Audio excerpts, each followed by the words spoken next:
Bonjour et merci de nous retrouver pour la Foi prise au mot, votre rendez-vous de formation chrétienne. Cette semaine, nous poursuivons notre série de carême sur les femmes et le christianisme en évoquant les grandes intellectuelles et plus généralement en évoquant les perspectives mises en place par l'arrivée des femmes dans le champ intellectuel. La question va vous paraître naïve, mais elle ne l'est pas tant que cela. Est-ce que les femmes font la même exégèse, la même théologie ou la même pastorale que les hommes? Pour le savoir, retrouvons mes deux invités. Lauriane Savoie, bonsoir. Bonjour. Vous êtes historienne, vous êtes docteur en théologie, vous êtes aussi collaboratrice scientifique à la faculté de théologie de l'Université de Genève. C'est une faculté protestante. Et puis Laurence Coste, bonjour. Bonsoir. Vous êtes médecin pédiatre, vous êtes membre des éditions Johannes Verlag, qui édite en français les ouvrages de Hans Urs von Balthasar et surtout de celle qui va être un peu notre héroïne, Adrienne von Speer. Alors peut-être d'un mot, qui est Adrienne von Speer ? Adrienne von Speer est une Bâloise qui est médecin. Elle est née au début du XXe siècle et elle a un parcours assez étonnant dans sa vie d'enfant puis adulte comme médecin et aussi dans sa vie spirituelle puisqu'elle naît dans une famille protestante. Et à l'âge de 40 ans, elle demande à entrer dans l'Église catholique. Elle est aussi, j'ai parlé tout de suite de Hans Urs von Balthasar, elle est un peu, alors comment dire, l'alter ego d'Hans Urs von Balthasar, l'interlocutrice de ce grand théologien qu'était Balthasar. Leur rencontre se fait assez tardivement, lorsque Hans Urs von Balthasar arrive comme aumônier des étudiants à Bâle en 1940. Et Adrienne a déjà une vie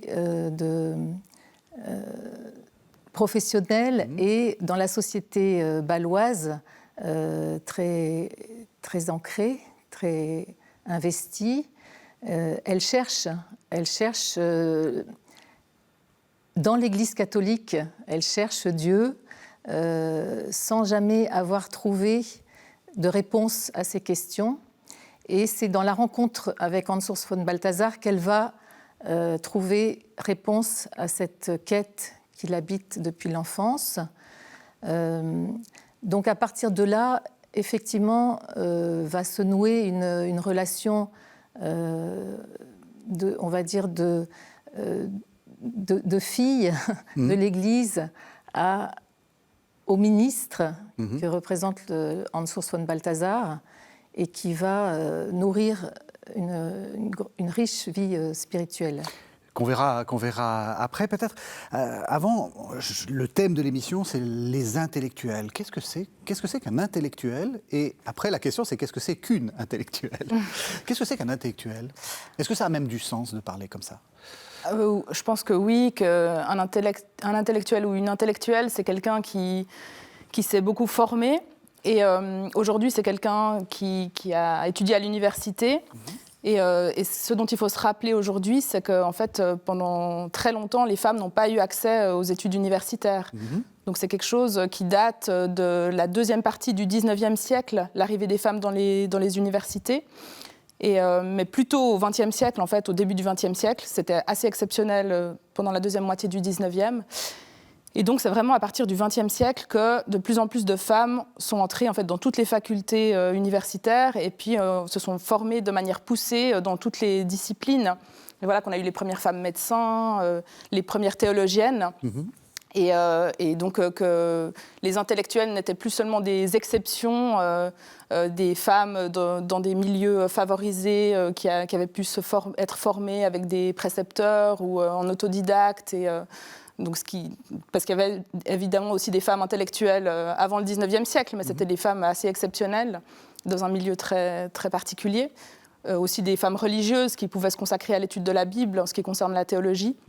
Mais au XXe siècle, voilà, c'est quelque chose qui s'ouvre beaucoup, qui se démocratise, les études universitaires. Et là, on trouve des femmes qui se forment et de plus en plus d'intellectuels dans tous les champs, y compris dans la théologie. Et c'est un changement très, très important qui a eu lieu au cours du XXe siècle. Est-ce que c'est un combat pour Adrienne, ça? Parce qu'elle est médecin. Alors c'est vrai que les médecins, paradoxalement, parce que c'est un milieu quand même assez conservateur, enfin vous pouvez me détromper, les femmes ont souvent été, ont été plutôt médecins, surtout dans les domaines qui vous concernent, les domaines de la pédiatrie, etc. Donc est-ce que c'était un combat pour Adrienne von Speer?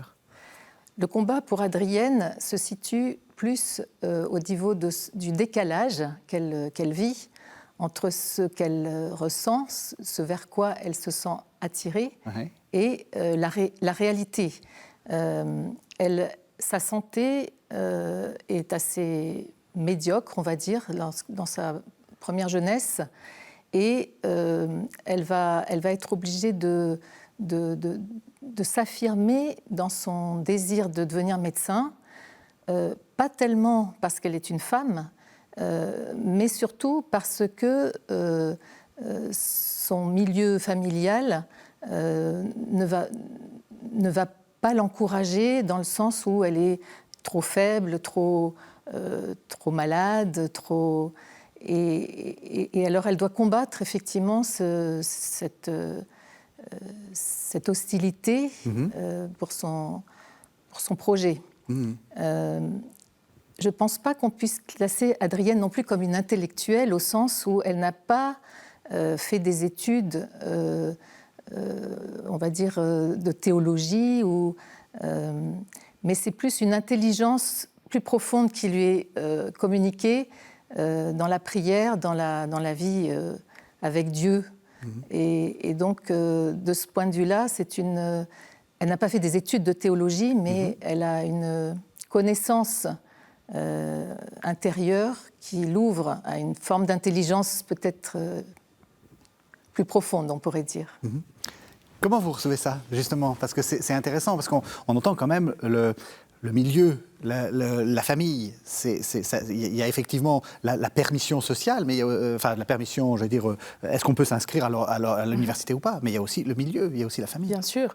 Bon, si elle était médecin, c'est qu'elle a quand même fait des études assez poussées. Donc même si ce n'était pas une intellectuelle au sens des sciences humaines, théologie ou philosophie, c'est quand même une femme qui a eu une formation, je pense, assez poussée si elle était médecin. Oui. Après, c'est clair que c'était en fait jusqu'aux années 60, 1960, c'était pour des femmes de faire des études universitaires, que ce soit des études de médecine ou des études de théologie, c'était quelque chose qui était assez osé quelque part parce que ça sortait vraiment de l'assignation des femmes à rester au foyer, à s'occuper d'abord de leur famille, d'être des épouses et des mères. Et c'est quand même ce qui était attendu des femmes jusque dans les années 1960. Et toutes les femmes qui avaient envie d'exercer une profession d'être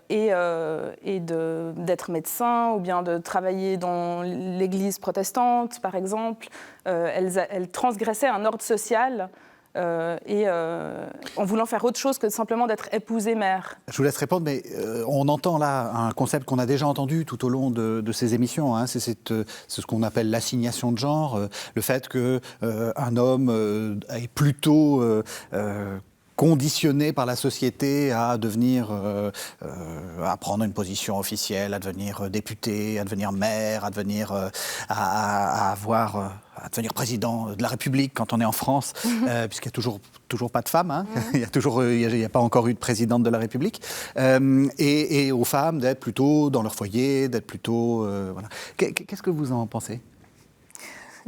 De ça, est-ce que c'est pour Adrienne, peut-être pas, ou de vous-même, hein, vous pouvez aussi.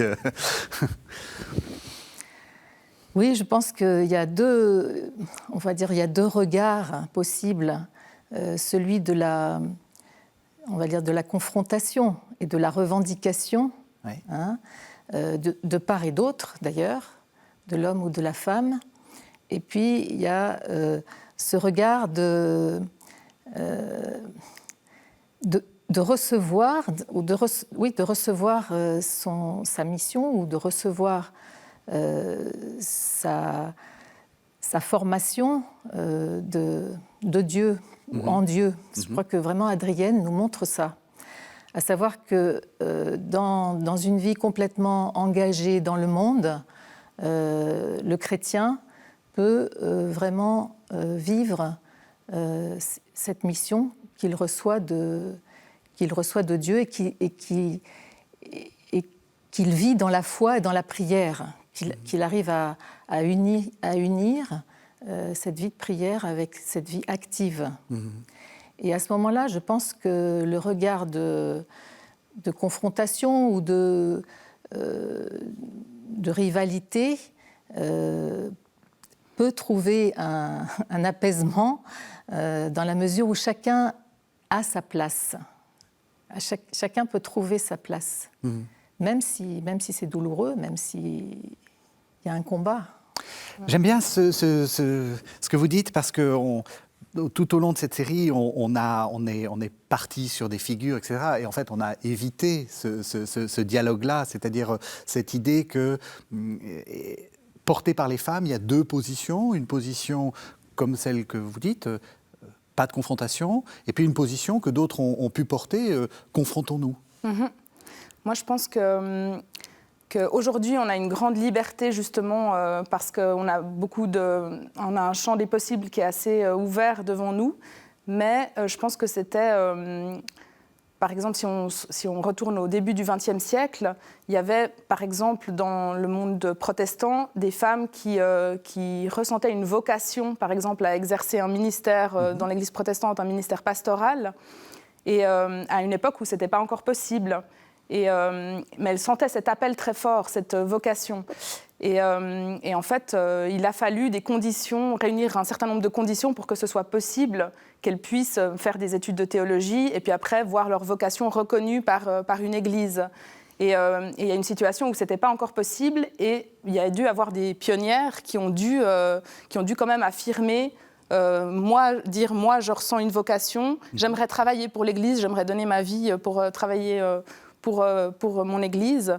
Et en fait, ça a poussé les églises protestantes à se positionner, à discuter de cette question-là en synode, et puis à ouvrir petit à petit les ministères, notamment le ministère pastoral, aux femmes. Mais il y a dû avoir des pionnières qui, à la fois, parlaient de vocation et d'une mission, justement, qu'elles sentaient avoir, et des compétences qu'elles pensaient aussi avoir et qu'elles pensaient pouvoir apporter à l'Église. Mais voilà, elles ont quand même dû affirmer une position sans être dans la confrontation, parce que souvent les pionnières, en tout cas dans les églises protestantes, dans le domaine de la théologie, souvent les pionnières ne partaient pas à la confrontation avec l'Église ou avec les hommes. C'était pas des suffragettes. C'était pas des suffragettes, quoique, certaines oui, mais disons c'était pas ça la première chose qui était mise en avant, c'était pas des militantes, mais c'était des femmes qui avaient une vocation, qui voulaient étudier la théologie, qui voulaient œuvrer dans l'Église. Donc je trouve ça assez beau de voir qu'elles pouvaient concilier les deux choses, une vocation et puis une grande loyauté quelque part vis-à-vis de l'Église, ce sentiment de vouloir contribuer à la mission de l'Église. Et en même temps, le fait de faire bouger quand même la théologie, les structures, pour que ça puisse devenir possible. Je vous propose qu'on entende la voix d'Adrienne von Speyer. On va entendre un extrait d'un livre qui s'appelle « Le discours d'adieu ». Donc elle commente en fait un passage de l'évangile de Jean. Et on va l'entendre. J'arrête de bavarder. On écoute Adrienne, c'est plus intéressant que mon bavardage. Le monde sait que la venue du Seigneur signifie pour lui une exigence en laquelle il découvre surtout les choses qu'il n'est pas prêt à donner.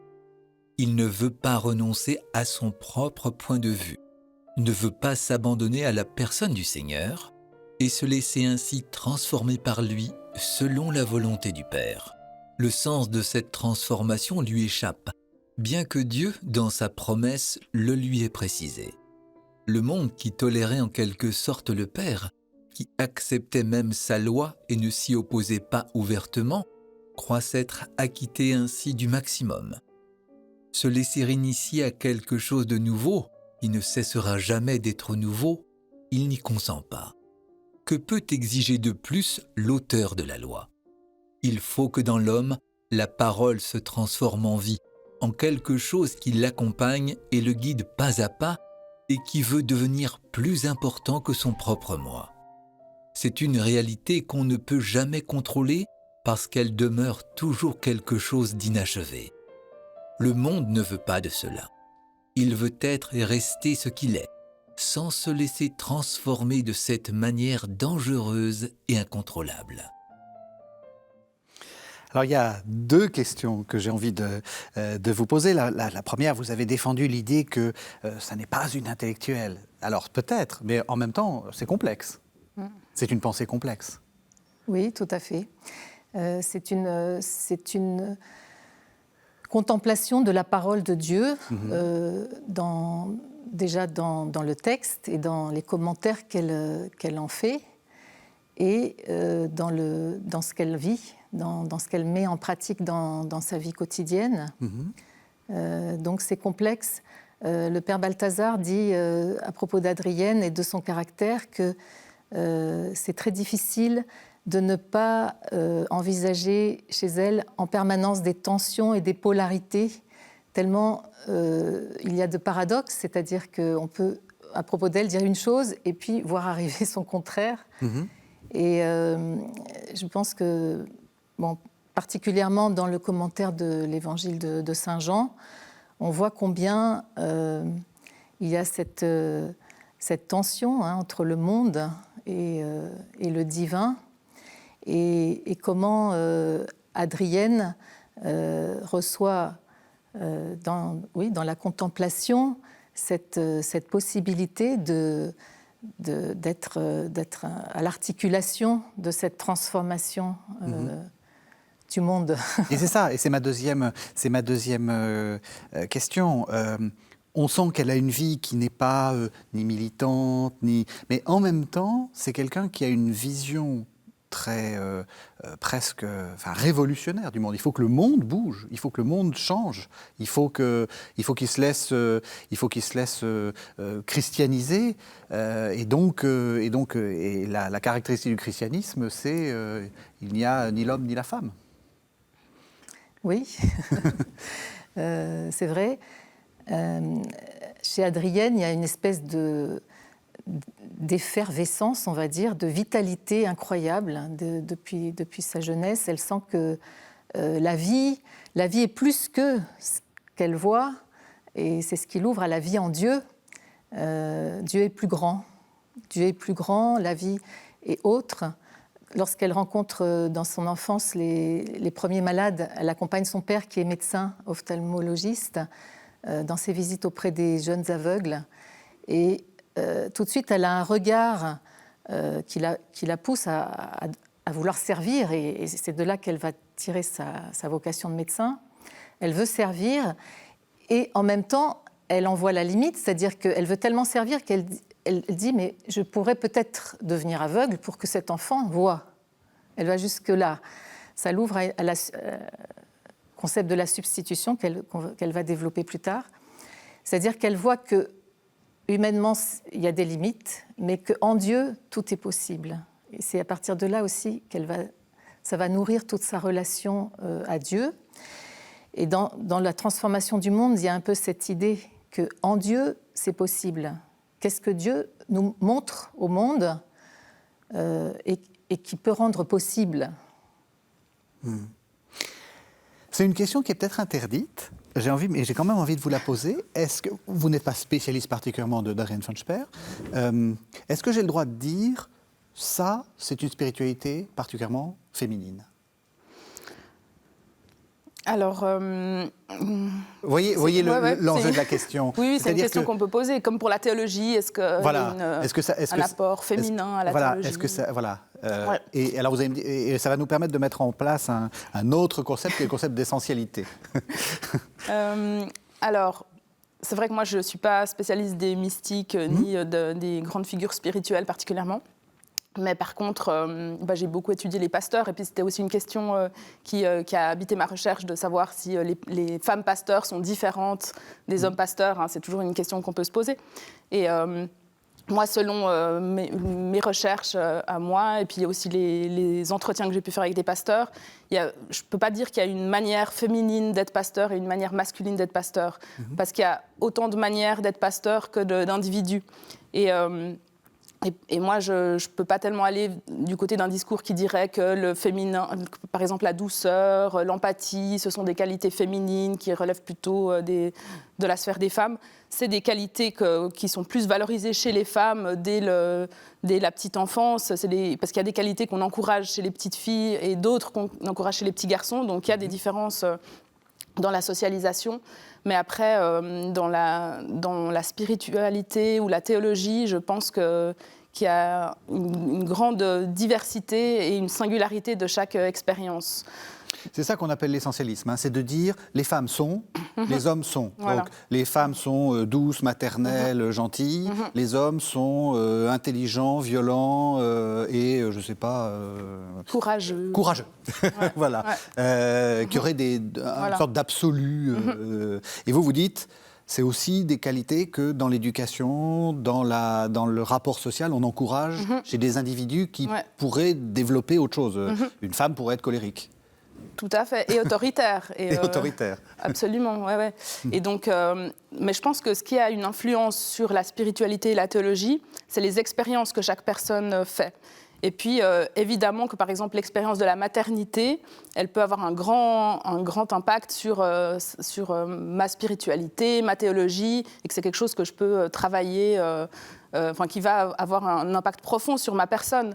Mais comme on peut être une femme sans être mère, et on peut être un père, et puis réfléchir aussi beaucoup à cette dimension-là de l'engendrement. Donc voilà, ça change beaucoup selon les individus. Mais nos expériences vraiment ont un impact évidemment très très profond sur notre propre spiritualité et notre théologie. Vous êtes pédiatre. Qu'est-ce que vous en pensez ? Oui, tout à fait. Là aussi, je pense qu'il y a, comme vous le dites très justement, un impact de l'expérience humaine, des relations humaines sur notre personnalité. Et à travers Adrienne, je pourrais dire aussi qu'il y a cette maternité ou cette paternité spirituelle qui va nous imprimer aussi profondément ce regard. Adrienne a été épouse, mère, sans avoir eu elle-même des enfants. Elle a élevé les enfants de son premier mari qui était veuf. Et elle a un regard très lumineux sur la maternité de Marie. Marie comme mère. C'est un des points qui la décevait dans l'Église protestante, de ne pas avoir concrètement cette relation mère-enfant dans l'Église, relation qu'elle trouve dans Marie, qu'elle développe aussi beaucoup. Également, je pense, dans la figure du ministère masculin dans l'Église catholique, cette déclinaison, on va dire, de l'obéissance dans la Trinité, l'obéissance en Dieu, entre le Père et le Fils, qui se réalise par l'incarnation dans l'Église, et que Marie, qui incarne cette unité de l'obéissance et de l'amour, a besoin de cette figure masculine du ministère pour exercer l'obéissance. Et donc, on voit dans cette figure ministérielle la paternité. Voilà, donc il y a toute cette mise en place du rôle de chacun dans, finalement, les fonctions maternelles et paternelles spirituellement aussi. Quel est votre regard là-dessus ? Parce que ce que je trouve très intéressant, c'est que on voit à la fois la beauté extrême de ce discours et aussi ses dangers, parce que ça met, et on l'a vu dans l'Église catholique malheureusement il y a pas très longtemps, ça met l'homme aussi dans une position dominante qui n'est pas un problème s'il est totalement, l'expression même ou s'il est en obéissance lui-même par rapport à Dieu. Mais dès qu'on a un tout petit peu de flottement par rapport à ça, la tentation, c'est de s'affirmer tout seul, quoi. Donc, comment est-ce que vous voyez les choses ? Alors moi, je pense que l'Église, elle a besoin de tous ses membres pour fonctionner correctement. Ouais. Et puis je pense que pendant très longtemps, l'Église chrétienne, disons, a vraiment relégué les femmes à une position vraiment de fidèles, mais assez passive, disons. Et je pense qu'en fait, elle a tout à gagner. Et les églises protestantes, dans une large mesure, l'ont fait au cours du XXe siècle. Elle a tout à gagner à, disons, ouvrir toutes les fonctions aux femmes pour contribuer, en fait, à l'annonce de l'Évangile, de la bonne nouvelle et à la mission de l'Église. Et je pense qu'une Église, disons, se prive de beaucoup de vocations et de compétences en ne permettant pas aux femmes de pouvoir répondre à leur vocation quand elles en ont une et puis contribuer à tous les échelons. Et je pense que le problème, c'est quand effectivement les décisions se prennent uniquement entre hommes, parce que en fait, les femmes ont les capacités de contribuer en fait, au gouvernement.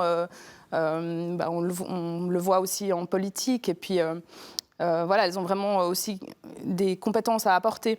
Donc je pense que c'est important de considérer l'Église comme un corps dont on a besoin de tous les membres pour fonctionner correctement. Mais c'est un apprentissage qui prend du temps et toutes les églises ne sont pas au même point dans cette réflexion-là. Tout à fait, tout à fait. On dit, Adrienne, c'est une mystique. Est-ce que c'est vrai ? Je pense qu'elle n'aurait pas aimé se dénommer ou se désigner comme mystique elle-même. Mais c'est vrai qu'elle a un rapport, comme je l'ai dit tout à l'heure, elle a cette faculté de montrer comment c'est possible de vivre sur Terre une relation au ciel et une mission qui vient du ciel. Et ça lui ouvre, en fait, cette ouverture qu'elle vit, lui ouvre un panorama absolument magnifique et gigantesque sur l'au-delà, en fait. Il n'y a pas de frontière entre ici-bas et l'au-delà. Donc, de ce point de vue-là, oui, il y a une vie mystique intense. Cette vie mystique, elle est présentée à travers des livres. Elle est aussi elle sous-tend une partie des œuvres du père Balthazar. Oui. C'est-à-dire qu'ils étaient en dialogue. Ils étaient en dialogue. Oui. Pourquoi c'est pas elle qui a écrit les bons livres de théologie que Balthazar a écrits? Alors, elle n'a pas pris la plume pour écrire elle-même. Dans ce sens, elle n'est pas une théologienne, elle n'a pas écrit des développements, des synthèses ou des traités. En revanche, comme je le disais tout à l'heure, elle a reçu beaucoup de grâces, de révélations, c'est-à-dire que pour elle, la théologie, ce n'était pas des idées sur la révélation ou des idées sur ce que Dieu peut ou ne peut, aurait pu faire, mais partir toujours d'un fait concret de ce qui existe et d'en chercher le sens, partir de la révélation et y trouver l'ouverture à Dieu. Avec cette idée très importante qu'on retrouve là aussi chez une femme, Thérèse de Lisieux, ça se passe dans le quotidien. Il faut pas partir dans une sorte... vous savez, au XVIIe siècle, mystique, ça voulait dire compliqué. Oui. C'est tout à fait le contraire chez elle. Oui. On part de... Tout à fait. Elle a beaucoup mis en valeur... Donc, elle a traduit elle-même Histoire d'une âme de la petite Thérèse. Elle a beaucoup aimé cette petite voix qui est décrite chez Sainte Thérèse. Elle a aussi critiqué le côté... retour sur soi de Thérèse, sans la juger elle-même, mais par exemple lorsqu'elle dit que le confesseur de Thérèse lui a dit un jour qu'elle n'avait jamais commis de péché mortel. Et là, Adrienne met une limite en disant mais c'est quelque chose dont Thérèse n'aurait pas dû parler, déjà. Ça fait partie du secret intime, de l'intimité avec Dieu, dont on ne doit pas bavarder. Ça, c'est aussi très important chez Adrienne, que la lumière va sur Dieu et pas sur elle, pas sur la personne elle-même. Une autre personne qu'elle aime beaucoup aussi, c'est Sainte Hildegarde. Adrienne la cite souvent, dans ce sens où elle dit, pour Sainte Hildegarde, Dieu n'a pas besoin de prières compliquées, de choses compliquées, mais simplement d'être complètement engagée et de devenir compétente dans son domaine médical aussi, Sainte Hildegarde, et d'en recevoir les bénédictions de Dieu. Sous-entendu que voilà, le fruit revient à Dieu. Et au fond, la vie mystique, c'est ça, comme vous dites, c'est un aller-retour incessant entre la vie active et le fruit. On voit qu'il y a donc cette sorte de filiation, Hildegarde de Bingen, Thérèse de Lisieux, Adrienne von Speer. On a tendance de parler des mystiques, et quand on parle des mystiques, souvent on pense à des femmes. Enfin, en tout cas, dans le XXe siècle, on pense souvent à des femmes. Là aussi, je repose ma question. Est-ce qu'on ne pourrait pas se questionner pourquoi on les met comme mystiques ? On les a longtemps considérés comme mystiques, et le cas de Thérèse de Lisieux est très très intéressant parce qu'on l'a longtemps considérée comme une mystique un peu gentille, et à un moment on l'a fait docteur de l'Église, donc super théologienne. Donc ça nous dit que le rapport sur cette activité que les femmes ont vis-à-vis, dans un dialogue intérieur avec Dieu, peut changer, y compris dans notre manière de les voir. C'est vrai que du coup ça nous montre aussi qu'on a eu de la difficulté pendant longtemps justement à concevoir des femmes comme des intellectuelles. Donc effectivement, on mettait en avant leur piété ou justement leur rapport en tant que mystique. Mais en fait, c'était aussi des femmes qui apportaient quelque chose au champ intellectuel. Mais c'était un champ qui était considéré comme tellement masculin que ça paraissait difficilement concevable que les femmes aient aussi une pierre à apporter à cet édifice-là de la théologie en tant que discipline intellectuelle et universitaire. Et alors pour aller dans ce sens-là, je vais vous proposer un deuxième texte. Alors il s'agit d'une théologienne, Elisabeth Schussler-Fiorenza, qui est une des fondatrices des études féministes, et ça va peut-être aller dans le sens que vous développiez. Qu'est-ce que ça apporte? Est-ce que ça change quelque chose à la théologie? Je vous propose qu'on écoute ce qu'elle dit, et puis on va en discuter. Si le christianisme prêche un Dieu d'amour qui libère chaque personne pour lui offrir de nouvelles possibilités et la faire devenir disciple, alors nous devons parler de ce Dieu en termes non patriarcaux et non sexistes. Le langage sur Dieu, s'il est enraciné dans une foi vivante et une communauté vivante, peut évoluer et évolue effectivement. Le culte de Marie dans l'Église catholique nous offre une tradition de langage théologique qui parle de la réalité divine avec des termes et des symboles féminins. Cette tradition englobe le mythe et les symboles de la religion des déesses et démontre que le langage et les symboles féminins ont une transparence vers Dieu. Ce n'est que si nous parlons de Dieu en termes masculins et féminins que notre langage au sujet de Dieu deviendra véritablement analogique. Cependant, ce langage féminin matriarcal ne doit pas être absolutisé si nous ne voulons pas être la proie d'une compréhension sexiste inversée de Dieu. Le langage chrétien sur Dieu doit transcender le langage et les symboles patriarcaux et matriarcaux, tout en utilisant une grande variété d'expressions humaines pour refléter la pluriformité des expériences humaines. Voilà, alors voilà quelque chose d'intéressant, parce que on voit bien que c'est quand même largement des femmes qui se sont aperçues, si je puis me permettre, que Dieu est au-delà des différences de genre, c'est-à-dire que Dieu n'est ni homme ni femme. Et c'est quand même elles qui ont largement promu cette idée. Et ce qui est intéressant aussi, c'est que Elisabeth Schussler-Fiorenza dit attention, il ne faut pas non plus en faire un Dieu-femme. C'est ça l'écueil. Donc on voit que c'est une position subtile, complexe, au-delà des caricatures. Tout à fait. Je pense que là, vraiment, les femmes théologiennes ont apporté quelque chose de nouveau, vraiment, surtout dans le dernier tiers du XXe siècle. Et effectivement, Elisabeth Schussler-Fiorenza, c'était une figure fondatrice et très, très importante. Et ce qui est important, c'est qu'effectivement, elles n'ont pas voulu remplacer une image mâle de Dieu qui existe quand même. Il suffit de penser à l'histoire de l'art et aux représentations de Dieu comme un vieil homme. Et puis évidemment, à la Trinité avec un Dieu, le Dieu Père. Donc c'est une image qui est bien présente. Mais en même temps, les théologiennes, notamment qu'on appelle théologiennes féministes, elles ont mis en avant le fait que même dans la Bible, il y a des images aussi féminines de Dieu. Il y a des images de Dieu qui sont au-delà effectivement du genre et qu'il ne faut pas restreindre en fait les images qu'on utilise ou les langages pour parler de Dieu. Que notre langage humain, il est assez pauvre finalement et par rapport à Dieu qui est au-delà de nos langages.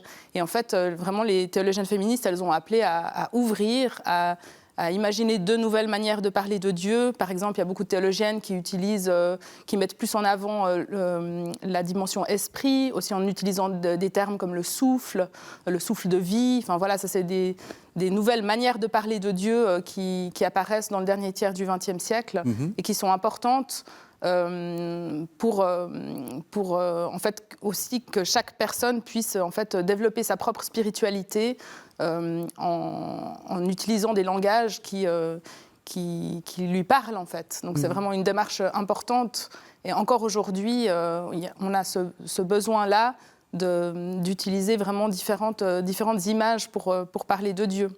Et en même temps, donc Elisabeth Schussler-Fiorenza, qui est catholique, dit attention, ne faisons pas les mêmes erreurs. C'est ça que... Parce que, je ne sais pas comment vous le voyez, mais on a souvent une image très caricaturale, en fait, des études féministes. En disant, c'est du militantisme, on veut à tout prix mettre en avant l'image de la femme, ce qui est tout à fait légitime, on a le droit d'être militant. Mais c'est plus compliqué que ça. C'est plus compliqué parce qu'il ne s'agit pas de remplacer, effectivement, par exemple, une image masculine de Dieu traditionnelle par une image féminine de Dieu. Alors, c'est la voie que choisissent certaines théologiennes, c'est une voie qui a pu exister, mais je pense que la majorité des théologiennes féministes, ou du moins de celles qui restent dans leurs églises, c'est cette idée simplement d'ouvrir le champ des possibles, de dire ne nous limitons pas à l'image du Dieu Père et d'un Dieu qui aurait des traits masculins comme dans l'art, mais envisageons aussi Dieu dans une sorte de maternité. Il y a des belles métaphores qui existent dans l'Ancien Testament où il est question des entrailles de Dieu, de la tendresse de Dieu. Et retrouvons aussi ces ressources-là qui existent dans les textes bibliques et pour utiliser d'autres images qui peuvent parler à chacun, chacune dans son cheminement spirituel. Qu'est-ce que ça vous évoque ? Oui, ça m'évoque un peu ce qu'Adrienne a essayé de combattre aussi, peut-être des idées ou des théories qui sont plus dans qu'est-ce que Dieu pourrait représenter ou me représenter. Lorsqu'elle insiste vraiment sur le sérieux de l'incarnation, elle dit que c'est dans cette incarnation que Dieu montre qui il est, montre effectivement cette relation Père, Fils, Esprit, et que c'est là que s'organise ou que se réalise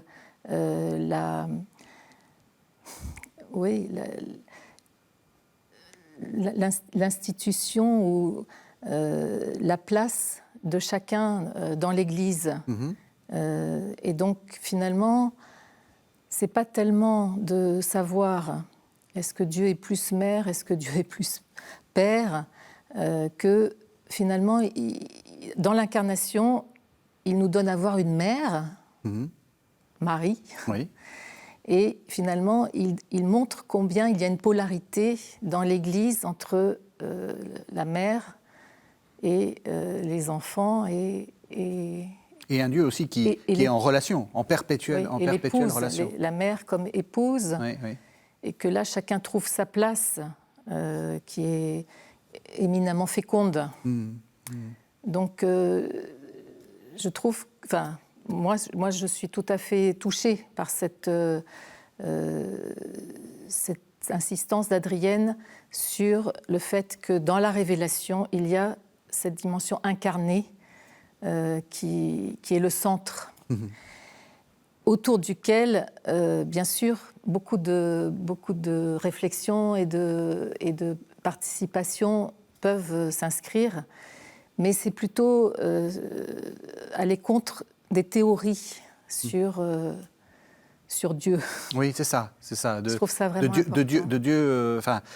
C'est d'ailleurs ce que dit Elisabeth Schussler-Fiorenza. Le langage sur Dieu doit finalement transcender le langage des symboles matriarcaux, mais aussi tous les autres. Enfin, je veux dire, c'est tout à fait. Pourquoi est-ce que, comment est-ce qu'on passe du féminisme, donc promouvons la place des femmes, à ce qu'on a appelé les études de genre? Et comment est-ce que dans le monde intellectuel, ça s'organise, tout ça? Alors, je pense que les études féministes, donc dans tous les champs universitaires, se sont développées pour sortir les femmes de l'invisibilisation. Un autre concept que nous avons beaucoup développé. Par exemple, si on regarde l'histoire, on peut constater que jusque dans les années 70-80, en fait, les femmes sont largement oubliées de pans entiers de la recherche historique et qu'elles sont en fait redécouvertes, leur rôle est redécouvert au cours de l'histoire dans toutes les époques, par les travaux notamment de femmes intellectuelles, d'historiennes qui s'emparent de ces questions-là et qui recherchent les traces des femmes dans l'histoire.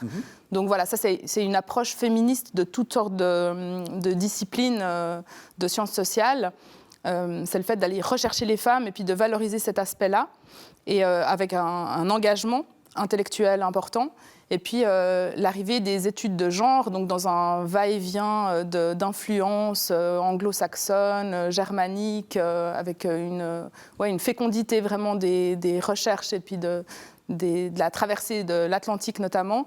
Les études de genre, c'est un intérêt non seulement pour les femmes, pour sortir les femmes de l'invisibilité, mais pour étudier les relations aussi entre les femmes et les hommes, donc voir comment ces relations se construisent, quels sont les rapports entre les hommes et les femmes, donc à toutes les époques, dans toutes les sphères, et puis comment on construit justement la féminité, la masculinité. Donc c'est un intérêt au-delà simplement des femmes, mais vraiment pour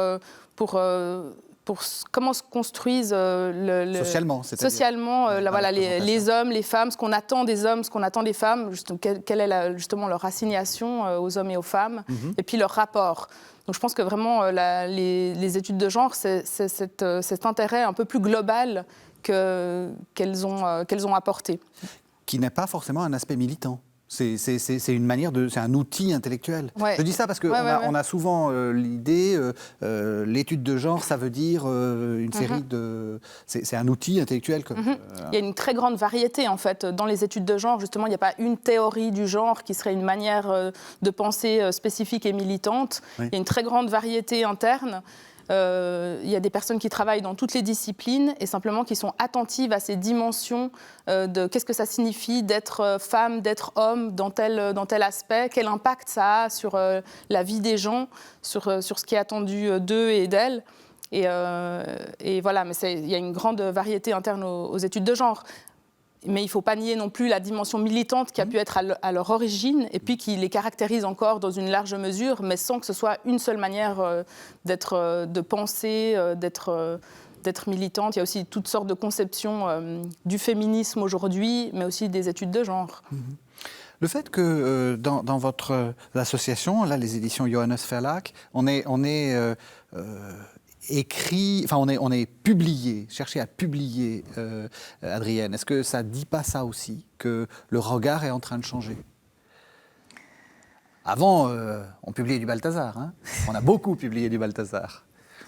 Oui, Je me rappelle quand je faisais mes études, on me disait le grand théologien c'est Balthazar, et puis il a eu quelques conversations avec cette dame. Oui, on peut espérer que, comme vous dites, il y a un signe de cet apport d'Adrienne très important chez Balthazar. Lui-même a commencé par publier Adrienne. Oui. Donc vraiment, c'est pas lui qui a cherché à occulter Adrienne. Au contraire, il a toujours dit que sa théologie devait beaucoup à la contemplation d'Adrienne. Alors, on n'est pas à la fin de l'émission, et d'habitude, je montre les livres à la fin de l'émission, mais c'est l'occasion de montrer le livre que vous nous avez apporté, effectivement. Donc, c'est Danshus vor Balthasar, premier regard sur Adrienne von Speyer. C'est les fameuses éditions Jean, Johannes. Voilà, donc qu'est-ce que c'est que ce livre ? Donc, c'est un livre que le père Balthazar a lui-même rédigé en rassemblant plusieurs parties. Une première partie très biographique d'Adrienne, une deuxième partie où il l'a fait parler elle-même de son chemin et de sa vie spirituelle notamment, et puis une dernière partie où il y a plusieurs prières d'Adrienne, prières du ciel et prières de la terre, qui sont comme une illustration de sa vie. Je pense que, oui, le père Balthazar a toujours revendiqué sa théologie comme appartenant vraiment à l'intuition d'Adrienne, ce qui n'a pas toujours été bien reçu. Et comme vous le dites justement, il y a peut-être un nouveau regard sur cette réalité aussi. Oui. Est-ce qu'il faut porter un nouveau regard sur les ministères, puisque c'est votre thèse de théologie, Laurent Savia? Alors, oui, les ministères, en fait, ils ont été profondément remis en question au cours du XXe siècle. Et en fait, dans les églises protestantes, il y a eu une révolution avec l'arrivée des femmes, justement, dans tous les ministères dans les églises protestantes. Qu'est-ce que ça a changé ? En fait, c'est votre thèse, hein ? Ouais. Qu'est-ce que ça a changé ? En fait, ça a permis d'accueillir les vocations de l'autre moitié de l'Église, c'est-à-dire de nombreuses femmes qui étaient intéressées par la théologie et puis par l'annonce de l'Évangile en tant que pasteur. Et donc, ça a permis à de nombreuses femmes de prêcher dans les églises, d'animer le catéchisme, des groupes d'études bibliques, et puis donc d'apporter leurs compétences et leur vocation dans l'Église. Donc ça a apporté beaucoup de diversité, en fait, je dirais, dans les églises protestantes. Là, il faut savoir quand même qu'aujourd'hui, il y a autour de 40% de femmes pasteurs dans les églises protestantes, disons, de Suisse et de France, en tout cas. Et donc, c'est quand même une évolution énorme entre aucune femme pasteur au début du XXe siècle et puis à peu près 40% aujourd'hui. Et je pense que l'Église bénéficie de toutes ces vocations-là qui étaient impossibles il y a une centaine d'années. Est-ce que, pour revenir au thème de l'émission, est-ce qu'elles ont apporté aussi une intelligence, parce que est-ce que ça change qu'il y ait des intellectuelles femmes ? Oui, je pense qu'elles apportent beaucoup.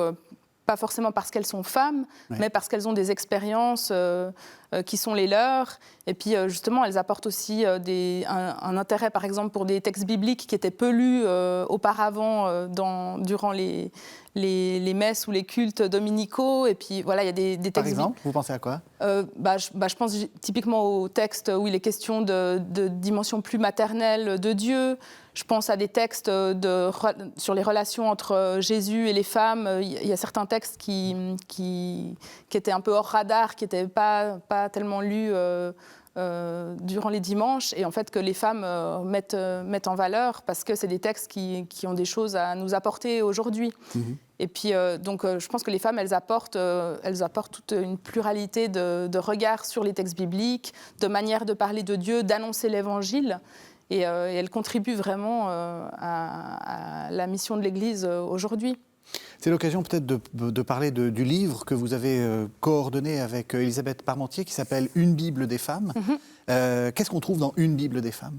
Alors, dans Une Bible des femmes, qui est parue en 2018, on trouve des regards d'une vingtaine de théologiennes catholiques et protestantes. Donc, c'était un projet collectif, œcuménique, donc un beau projet, où notre idée, c'était de travailler sur des textes bibliques, principalement en tandem, pour montrer en fait ce que des textes bibliques parfois peu connus peuvent nous apporter aujourd'hui, sur une réflexion justement sur être femme ou homme au XXIe siècle, et puis aller un peu contre les préjugés qui sont assez tenaces aujourd'hui.